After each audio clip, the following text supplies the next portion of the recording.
So that's done. And we'll start in 1 minute. Bunch of people joining, which is great.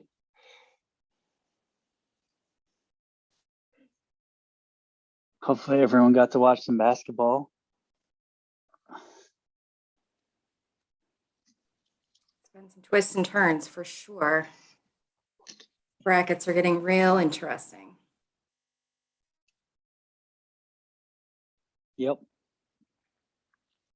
I should have gotten that on a slide. Welcome everybody. We'll get started in about a minute here. I'll share my screen.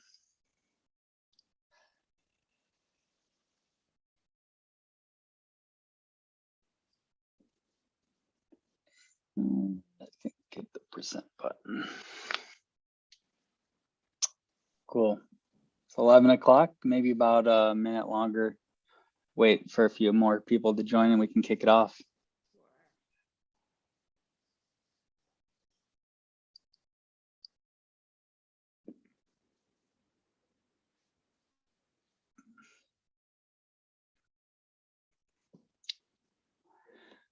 Cool. We'll get started. Thanks everybody for joining today. This is a presentation and discussion between with Blumira and Lucidia, and Lucidia is hosting this as part of their March Madness focused webinar series, an educational series. And today I'm going to be talking about the Sweet 16 of security threats, and specifically talking about detection and response. So thanks so much for having us today, Tara. I'm going to turn it over to you now to kick us off. Thanks, Patrick. So I think most of you know us, and I'm kind of going to run through our introduction here because I know that a lot of you have been following along on our series. So we are Lucidia IT. We are a IT consulting firm and value-added reseller based out of Indianapolis, working with customers across the globe. We are a women-owned business, so if your organization has diversity initiatives, we can certainly fulfill that. This slide is just really an overview of some of our consulting areas. I think probably most notably and maybe most pertinent today is our security practice. So we have a Chief Security Officer, Chris Nichols. If you've not had the chance to meet him, he brings decades of experience working for many household brands, large organizations, building security practices. He's an expert in many, risk, compliance, governance. He is also a sommelier. So if you have any questions on security or a Shiraz, he can help you out in both of those areas. We're big in the enterprise networking space, Dell partner, HP partner. We have a unified communications division with a dedicated expert who handles all things from visionary design, engineering on all things unified communications, contact centers. She also brings 20 years experience to that practice, data center technologies, end users, and of course, managed solutions. So anything from managed SOC, network operations centers, hardware applications, VDI. This is really where we specialize and I think differentiate with our team. So we're people powered and we really have the greatest group of engineering talent under one roof. So that's kind of us in a nutshell. We are super excited to be partnering with Blumira. I think that they're doing something really cool in the space. They're very uniquely positioned and sweeping the awards. So everything from customer favorite, I don't want to steal your thunder, Patrick, best, quickest to value, best in ROI, all these very cool things and very uniquely positioned. So we're super excited and I will hand it off to Patrick to tell you more about that. Yeah, thanks. It's great to partner with Lucidia. Thank you guys for having us on this series. It's a lot of fun. And from an agenda perspective, I'll be talking and expanding through a bit of security threats, challenges, and then as it relates to the challenges, right, we'll be hopping into deeper threats as it relates to different things within your environment. And then we'll briefly go over how Bloomware works from a solutions perspective. So, but before we get there, March Madness basketball, I'm assuming that many of you might be located in Indiana. I don't know if that's safe to assume. We should maybe just ask everybody if you're from Indiana or rooting for Indiana. The women's team is in the, I think, playing tonight, right? Is that correct? Yep. All right. 9 o'clock. So that's exciting. And then I'm in, we're based in Ann Arbor, Michigan. So we got some, looks like someone said go blue. And yes, so, Midwest, it's just great to see both teams in playing. So we all have someone to root for. Hopefully they both win. So that's pretty exciting. So a little bit of background. I like to target U of M graduates and build companies with them. So Duo Security, Census, Blumira, and some others I've been involved at. So pretty exciting time on the basketball front. And I was going to hop into common security threats to kind of expand on this.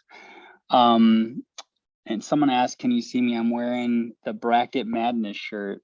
I don't know how we can we see anybody on camera? I'm not sure. But thank you for wearing the shirt, Ed. We appreciate that. So first off, just want to highlight on the problem side in Ryzen attacks, and I think this is pretty interesting. Most organizations, I'd say number one concern is ransomware across the board. And it's really interesting, easy way for attackers to exfiltrate money out of organizations via ransomware and locking files and whatnot. And then kind of broader data breaches across the board. We're even seeing ransoms associated with data exfiltration, for example. And there's a lot of needs to protect intellectual property and other things of that nature. To be mindful of. And some of the biggest challenges there is organizations have a challenge with visibility across on-premise as well as cloud infrastructure, as there's been a shift in the landscape. And so what I like to equate here is the fact that most attackers nowadays are still focused on shooting layups. There is an occasional attack where it's a Michael Jordan level a situation. I think we've seen that on occasion with things like SolarWinds, but for the most part, people are looking at existing exploits, vulnerabilities, and leveraging and using known attacks, right? And so I try and emphasize here, if we're equating to basketball, really, it doesn't require a whole lot of sophistication to find some organizations to go attack. And with ransomware, there's motives to doing that financially, which gets pretty interesting. So I'm going to hop in and talk through some of the different pieces from a technology perspective and back into some of the threats that we commonly see that hit organizations the hardest. And in more or less, right, it's easier to kind of go wide and just try low-hanging fruit than it is to go deep for most people on the attack side. And so it really is base level, low level things that we see that most impact organizations. And I'm going to walk through that in just a moment. Before I go there, though, I think the aspect of looking at the different stages in an attack, really, when we look at something like ransomware, it's a combination of first organizations start doing discovery. So that could be as simple as doing reconnaissance scanning, external scanning of your environment, seeing what's exposed, what's available, and then figuring out how to gain a foothold within the environment. So a lot of times that might be, and I'll talk through some of these threats, but it could be exposed servers or applications that are unpatched. where they can run certain exploits to gain access. And then once they gain access, it's a matter of moving around the environment to try and get escalated privileges. And then from there, matter of executing files. So that could be ransomware, that could be malware, other things. And then attackers, of course, a lot of times want to exfiltrate data or deploy ransomware to gain money. And more often, more and more, we're seeing even data exfiltration associated directly with ransoms, where they're taking data off of the environment and holding it hostage. So pretty interesting from an approach perspective. And what I tell most people is focusing on the early stage is a good approach to mitigating most risks. You can catch things before they happen that way. And so we're going to hop into what some of those different threats look like, and then we'll talk about some of the mitigating steps and how Blue Merit can help. So first, we'll hop into cloud infrastructure. So I wish I could do a poll around this, but I'll if you want to put in the comments, just curious, people on the call today, what type of cloud applications you're using, Azure, AWS, or maybe you don't have any cloud applications or other applications like GCP. So if you throw in the comments, just interested to hear and see what technologies people are leveraging and using. But on the cloud infrastructure side, first off, for a lot of organizations, it's the unknown. So we got some Azure and we got some AWS customers and some that do both. It's great to hear. But yeah, generally speaking, a lot of times what we find is it's the unknown. Cloud infrastructure is different than how traditional IT has been managed and deployed.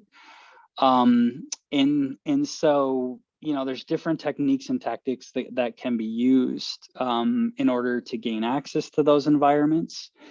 And essentially, if you can get a foothold or access to the keys of the kingdom of a cloud infrastructure like Azure, AWS, you can do a lot of damage and make pretty broad impact. So pretty important to take it seriously. On the cloud infrastructure side, first off, some of the things are access attempts. So one good example people don't realize is PowerShell access attempts. A lot of times people are trying to gain access via PowerShell so they can gain access to that Azure environment, make configuration changes, move laterally. And so those are a good example of a type of thing you would want to monitor for.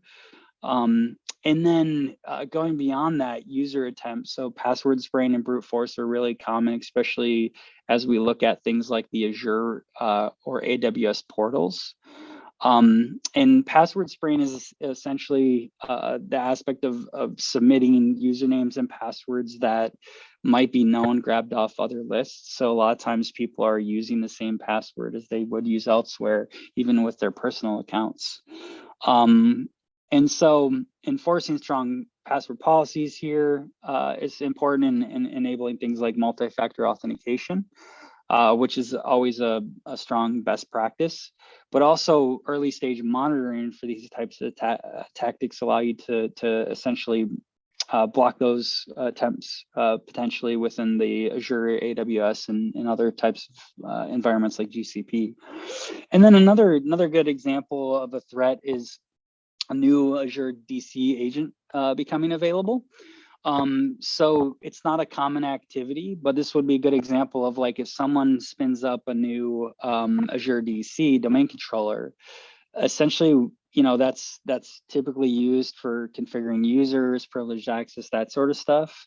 You would want to validate that you did that with intent. So these are some good examples on the cloud infrastructure side. And then similar on AWS, the password spraying stuff does apply too. But some of the other things to look at certainly very common are configuration from an access perspective. So you might have heard of S2 buckets being externally exposed. It's actually much easier to expose your data in a cloud infrastructure environment. And so you want to monitor for that exposure. And I think, similar if you equate it to a firewall, right? You want to make sure your ports are locked down and access is locked down. You want to do similar on the cloud infrastructure side. Just being cloud infrastructure, it can make it so much simpler to enable those feature sets. And I think the other thing to note is, cloud infrastructure, just from an exposure perspective, it's not secure by default necessarily. And so that's one other aspect, is taking into consideration that just because you're leveraging AWS Azure doesn't mean it's necessarily secure by default. Very, very common misconception from a platform perspective. So that's some examples of things to look within your cloud infrastructure, Microsoft Azure, AWS, from a low-hanging fruit perspective, that you can monitor for those things, and you have the right security controls in place. Then the next thing, if you think of this too, certainly productivity suites like Office 365 and G Suite, organizations have moved in the masses. Obviously, with the recent Exchange vulnerability, there still is a decent chunk of on-premise Exchange. My joke is that vulnerability basically accelerated cloud adoption to Office 365 very, very fast overnight for some customers. And so, yeah, in some ways, sometimes it's curious, hey, is there some intention from Microsoft there to accelerate that adoption? But there's some specific things around Office 365, right? It's going to be, more updated automatically, unlike Exchange, where organizations really had to patch and update. But specifically things to look at, like one good example is mailbox rule creation. So a lot of times what happens in the inboxes is, from a mailbox perspective, people are creating rules, or someone that gets access to an account, to forward or exfiltrate data. And what that allows them to do is, if they set a forward rule, they can then monitor that inbox indefinitely, essentially, without anybody really having knowledge of that. And so it lets you do password resets on other accounts. It allows you to also read information and intelligently maybe interact based on the information that you learn. And so I have even seen bank wire transfers happen where people had knowledge of email when they sent an email, of internal information from exfiltrating data through email and creating rules. So you want to be able to monitor for rule creation, for example, and double check it when it does happen, because it's not a common event that users are creating their own mailbox rules within Office 365, but it's something from a security perspective you want to be aware when that does happen, and make sure that it was purposeful from an intent perspective. While I'm talking about Office 365 and G Suite too, I'm kind of curious. Do any of you guys use, or who uses Office 365, G Suite, and then Exchange? And in some cases, we also see customers using both products. A lot of times that has to do with productivity or interaction with third parties as well there.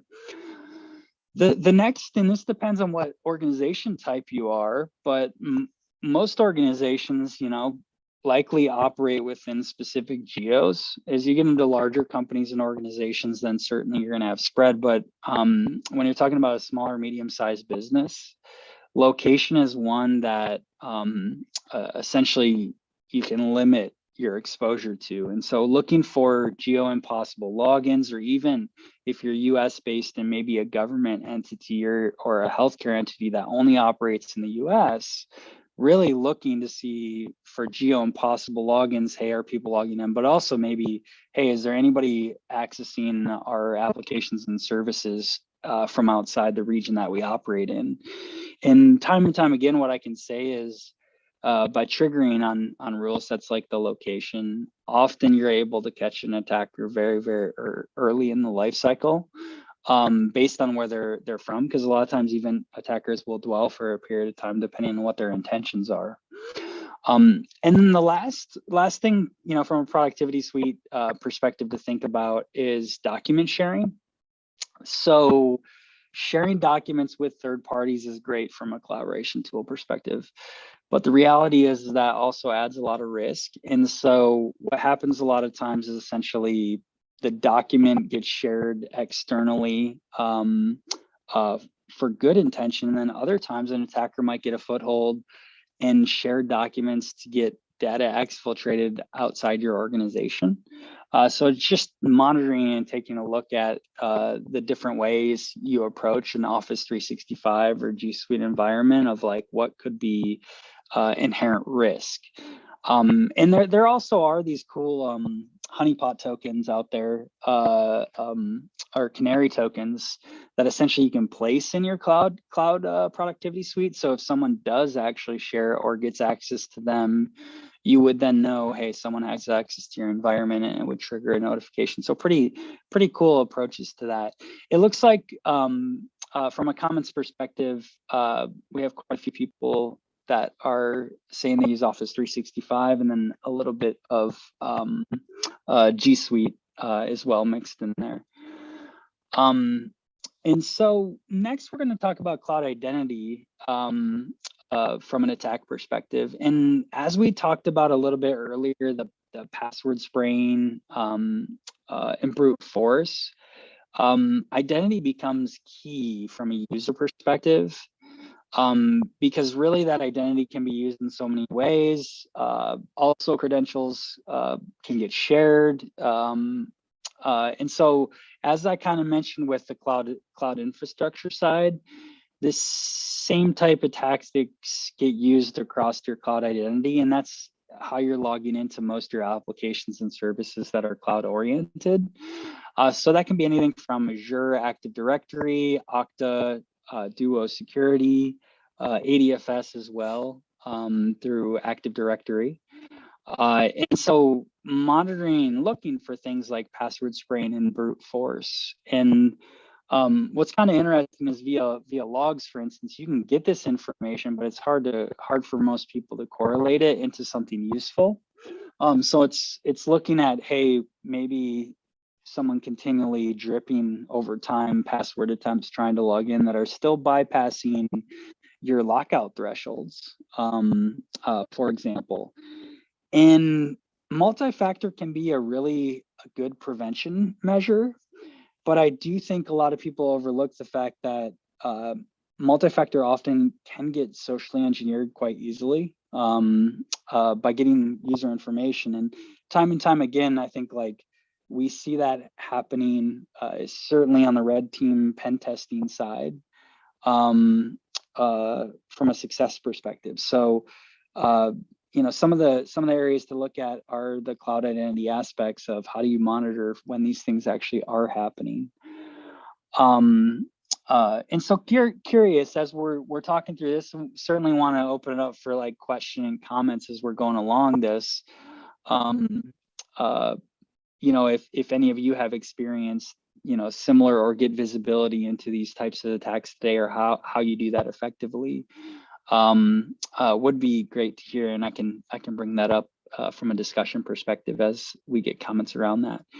And then the other thing around cloud identity and is privileged access, domain admin account creation. So, hey, now I create a new user that can actually administer the accounts within Google or within Azure or within Okta or Duo, because essentially that then allows someone to do anything they want, essentially within your environment, essentially giving them God access from a login perspective. So really, those are some key threats that you want to focus on around the cloud identity stack. That you're going to be able to monitor for and then prevent, that early access or even late stage when we're talking about ransomware is being able to privilege these domain account administrators across your infrastructure.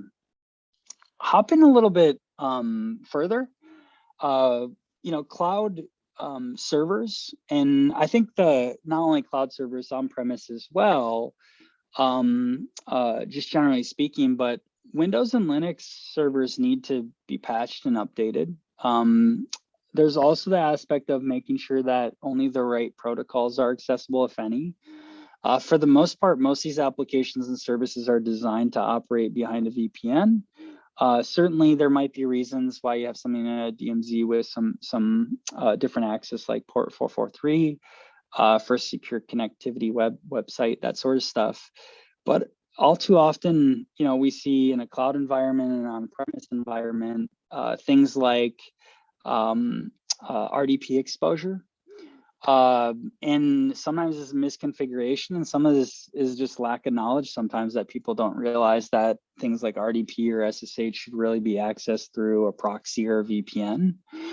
And in Windows, for example, with RDP, you can run an exploit, for instance, Bluekeep, that then gives you, remote access to that server. And then once you gain access, now you can move laterally within the environment, depending on what you're trying to accomplish and do.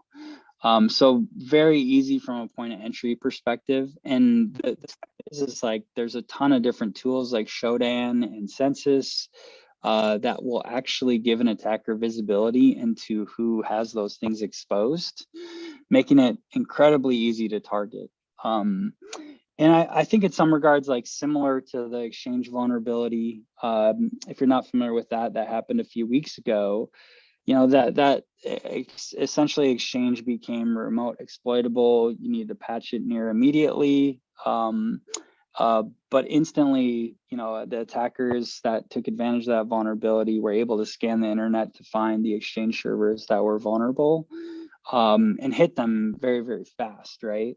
And then from there, once they gain access to the Exchange server, then usually they use other tactics that could also be detected with the right technology. And then another good example on Windows hosts is Cobalt Strikes, and leveraging basically a penetration testing product in order to get access to the system itself. And very commonly used in attacks associated with things like ransomware. But the reality is all these things that we're talking about, like Bluekeep, Cobalt Strike, like they can easily go detected, password spraying through things like Windows logs. It's a matter of just having the right measure of being able to, with high fidelity, say, yep, this is actually happening within the environment. So pretty cool stuff that you can do and mitigation steps to get in place from a detection perspective. So if I look at expanding out beyond some of the exploits and common tactics, I would equate probably the biggest risk a lot of times is misconfiguration. And I mentioned with Bluekeep, for example, well, typically that might get run once someone's in an environment, but originally how they would get in is RDP or SMB protocols accessible on the public internet, and they shouldn't be, right? So that certainly should be behind a VPN, for instance.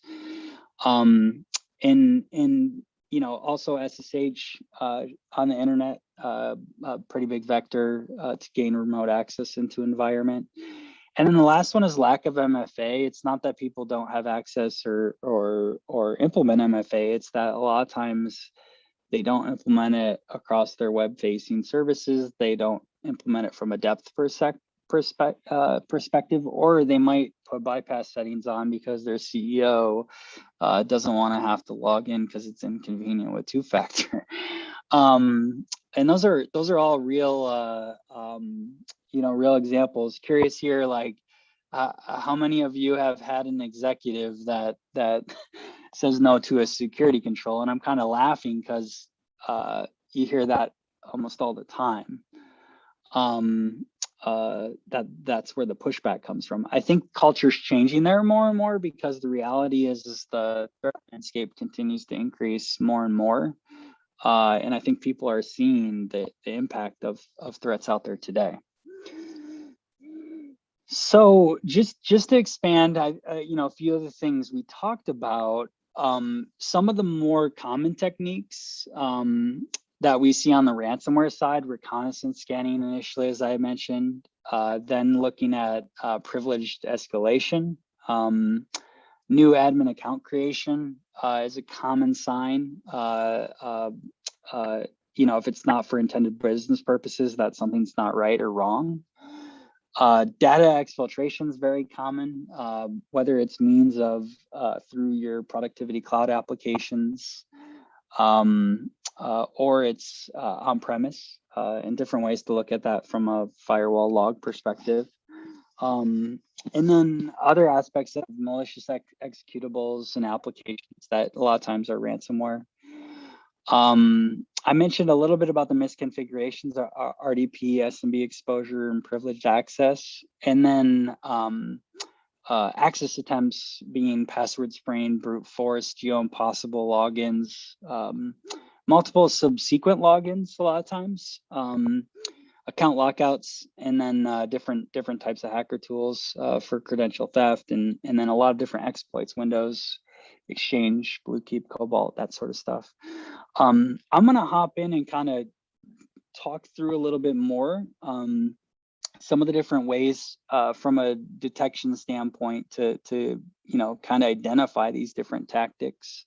But what I do find is organizations continually struggle to actually detect these base level things, and a lot of that has to do with the fact that all these different systems that go into detection across these different areas kick off their own log types.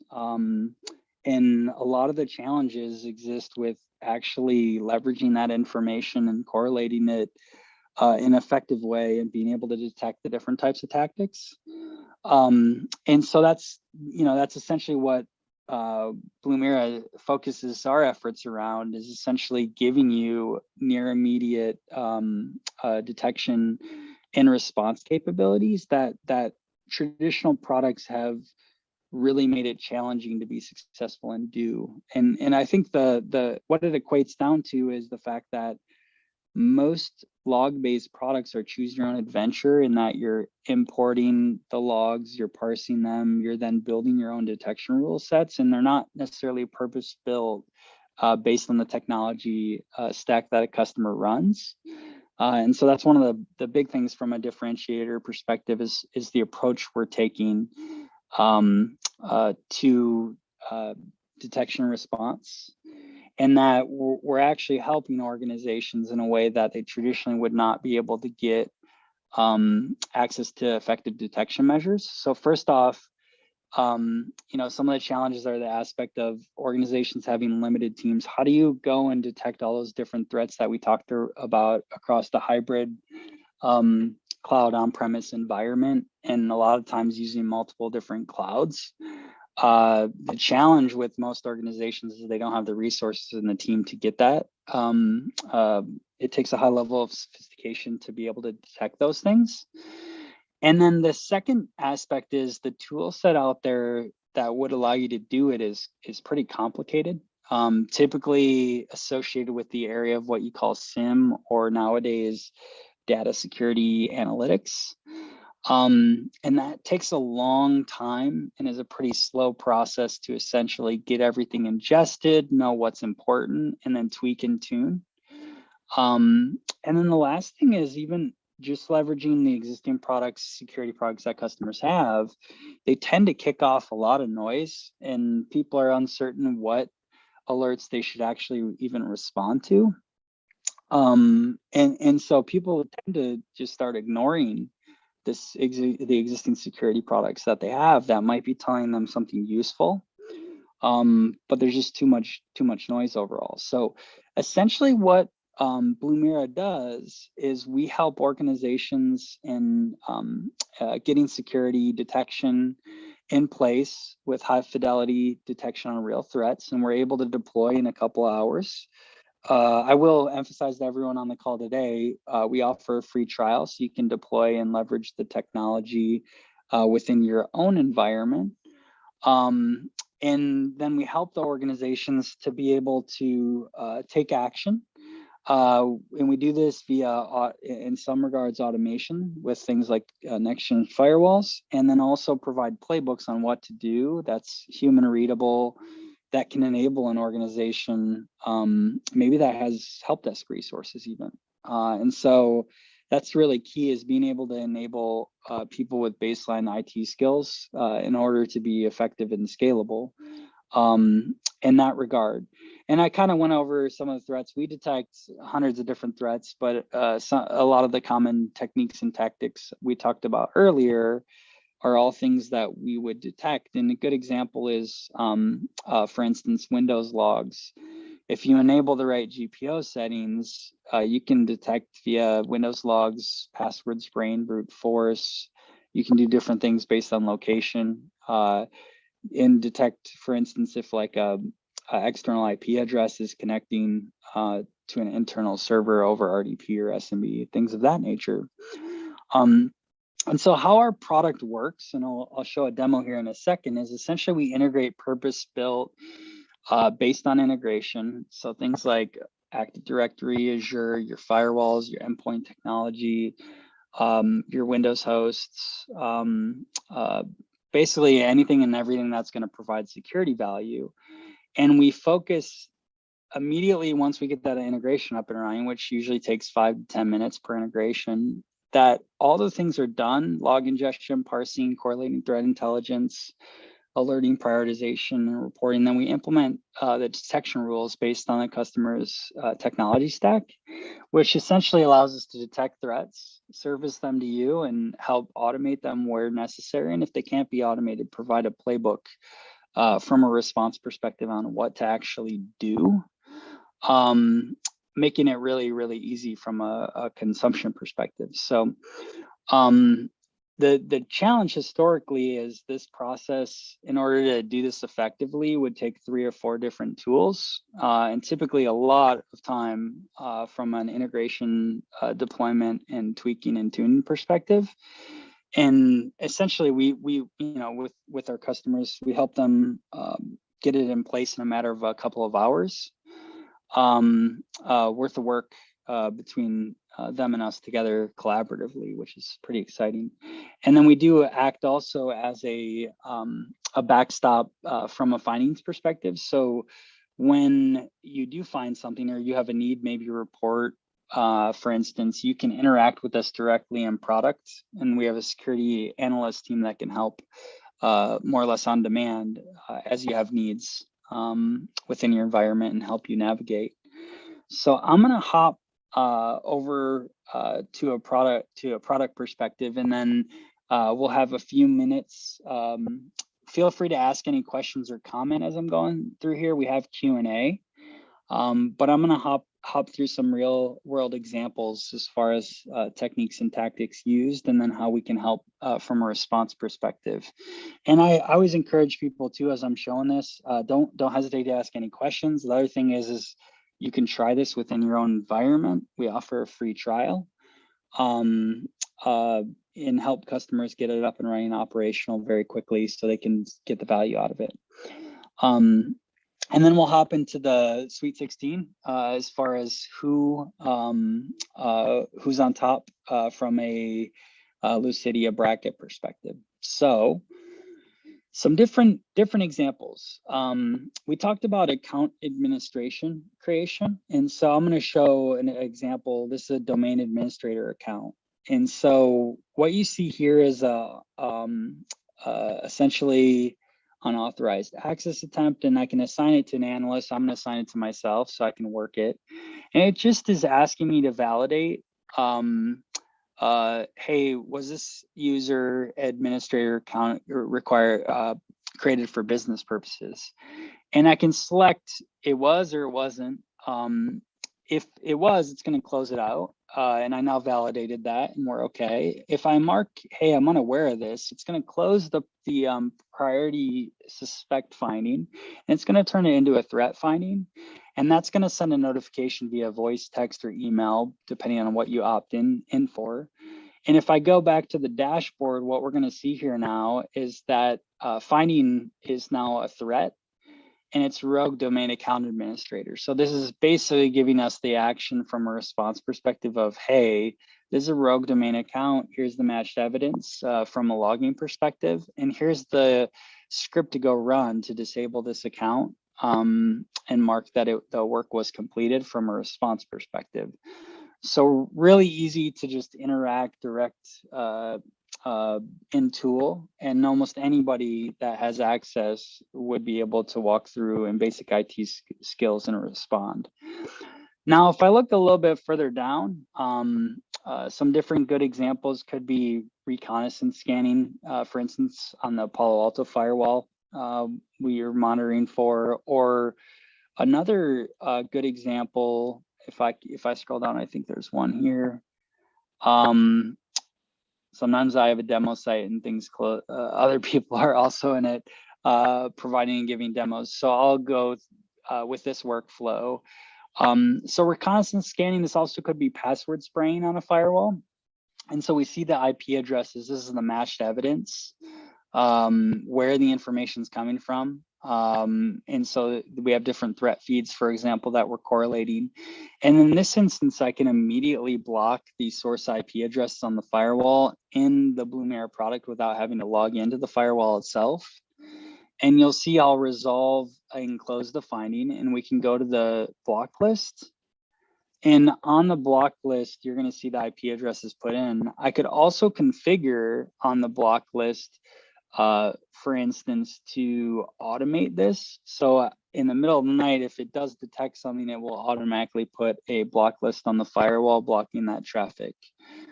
So we can detect things like bad IP addresses, doing reconnaissance scanning, or password spraying on the VPN, and automatically take action. And beyond that, we do have preventative measures, so you can actually use our threat feeds to do blocking in addition to the detections that we have. If I hop back, a few other examples, and I kind of use the example of Office 365 inbox rule creation, right? So this is an example of doing detection via Office 365 logs, right? And we can see when a new rule is created, so we can communicate this. We also can see things which I find pretty interesting, like someone sharing files that are called password, or have certain subject matters like password sharing that maybe shouldn't be shared within your environment. And then I can interact via a ticket as well. So I can talk with the Blue security analyst if I have questions or need additional help. Literally just a chat box away from an interaction perspective from helping you. Now, if I hop back, another good example is on the Windows host I talked about earlier. Public IP addresses connecting via RDP. So I can see that via Windows logs. And that's a good example where, our recommendation is to put that behind a VPN, but that's a really common attack vector from a security perspective that people use. So hopefully, from a product perspective, just want to show how easy it is, from an approach perspective of the things that we're surfacing within an environment. What I would emphasize too is from a trying the product perspective, we usually, get it in the hands of organizations. They try it, and very, very frequently we come and start surfacing real risks that they weren't aware of or didn't know of, or different threats that might be within their environment, and help them from a remediation perspective to increase the security posture.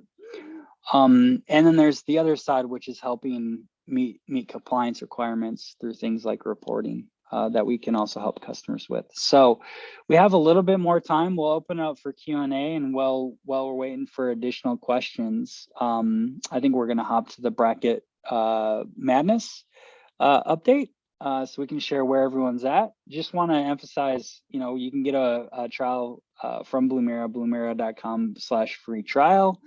And we'll work with you with Lucidia to help ensure your success from a product perspective. So, Tara, do you wanna update on the leaderboard? Yeah, absolutely. So we have got Ed #1. I'm sorry, and Ed, you have a shirt on, did you say? It's okay. I hope everybody has a shirt on, but the bracket madness shirt. So Ed #1 in first place with 119. Chris has his shirt on too.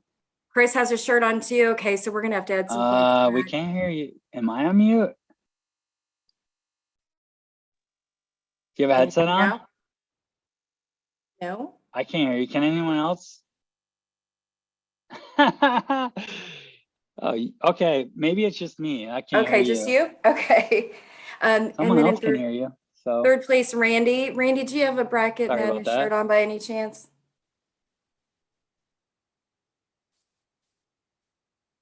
So that's our top 3 leaderboard. Thanks to everybody who's been along for the ride. I think our next webinar is with Arista. Anybody have any questions? Questions for Patrick? Any specific examples or? Do we have everybody on mute? Sorry about that. I can hear you now. Okay. Issue. No, nobody has any questions?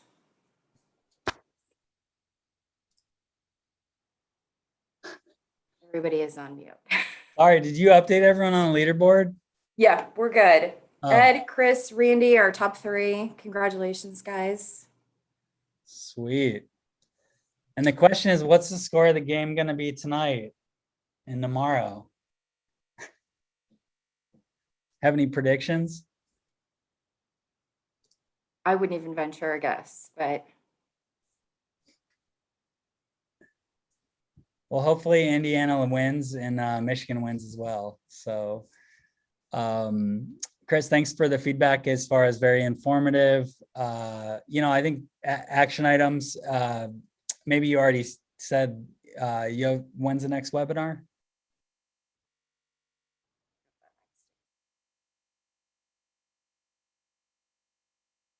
April 1st.